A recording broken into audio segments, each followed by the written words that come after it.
Oh god, like I want to get into Robotnik just because I'm so perplexed by what his motivation is aside from just wanting to destroy Sonic for some reason. I think he's just a prick. Yeah, he does seem like he's just kind of a dick. Like any person that encases animals inside of a gigantic metal capsule is probably not that good of a dude.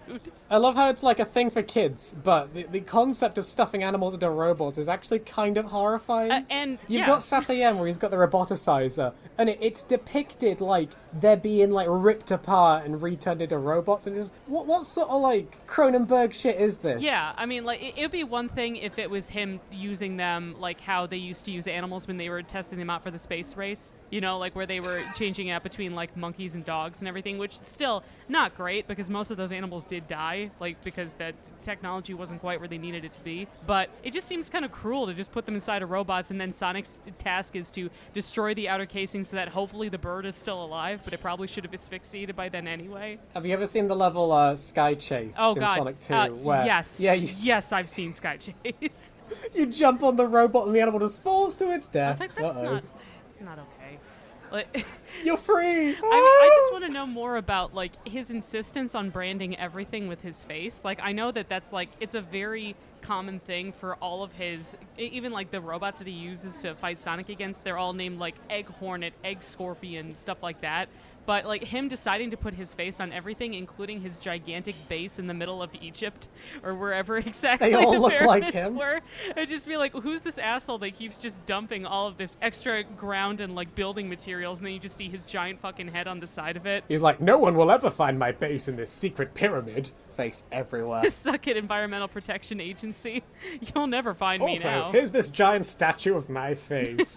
You're very subtle, my guy. I was just trying to figure out if it's just because he's so insistent on people knowing who he is because he's an egomaniac, or if it's just because he's so insecure that he needs to have a bunch of things surrounding him just being like, I'm cool, Sonic's scared of me, and then Scratch and Ground would just come and just be like, how you doing, big guy? You want some soup? Do you want a cocoa and a blanket? And he's just like sitting there. I was gonna say they put a blanket around him. Yeah, they'd just be like, Why does nobody love me? why isn't Sonic coming? Didn't he see all of my animal traps? I like how the egotism very clearly runs in the family, because the Ark has his grandfather's face on the front. No, yeah, like when the space colony Ark explodes from the side of the moon or whatever planet it was that was blowing up part of the moon, it's shaped like his face too. I was like, what is wrong with these guys?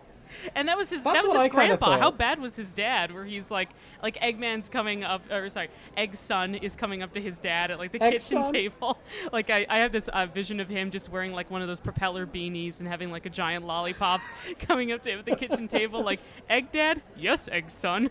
Well, you want to go have a catch or maybe play outside or something? No, I'm far too busy planning out my next hostile takeover terrorist organization thing. He's like, oh, okay. He walks away sad and and just goes to draw more pictures of his face on the wall. And then you just follow him going to like his college and high school graduation, and he's wearing his little mortarboard, and his dad's not there, and he's like, "Aww." And then like so from that You've point made on, it too real. I mean, I think that there has to be some kind of overarching thing there, right? Because if you take Professor Gerald, who was so disgusted by humanity that he decided to make a moon base in the 50s to have Maria out there who just has space AIDS, then what happened to like his dad? Like his dad must have really fucked up to make Robotnik as bad as he was, right? Yeah, I get very I'm so frustrated with like why Eggman chooses that. Like apparently he has this infinite amount of money. He could realistically just become like a weapons manufacturer for any number of countries because he produces fairly decent robots that apparently only a hedgehog can take down, because we've seen the military, like the gun section of the military, try to take them down, and they're not usually that effective at it. I think. Like, didn't they have the... I don't remember this. Well, actually, no, maybe that was just Chaos. Maybe I'm just thinking of Sonic Adventure 1. Yeah, they were like shooting the chaos, and he's like, oh, guns are useless, time to give up. Yeah, they make the military seem incredibly incompetent in that. That was my only idea. Shit. But then he uses all of his technological know-how to just make a theme park based around him, where it's like, it's supposed to be there for like the robots and the people that side with him so that they can go have a good time. But Sonic always shows up to fuck it up, like in Sonic Colors. And he's just there, like there's nobody else in the park. So it's like he just wanted to make this thing. He didn't care who showed up. And then Sonic is just there to upset things and start grinding on all the rails and destroying the infrastructure. Subscribe and tell me about your daddy in the comments below.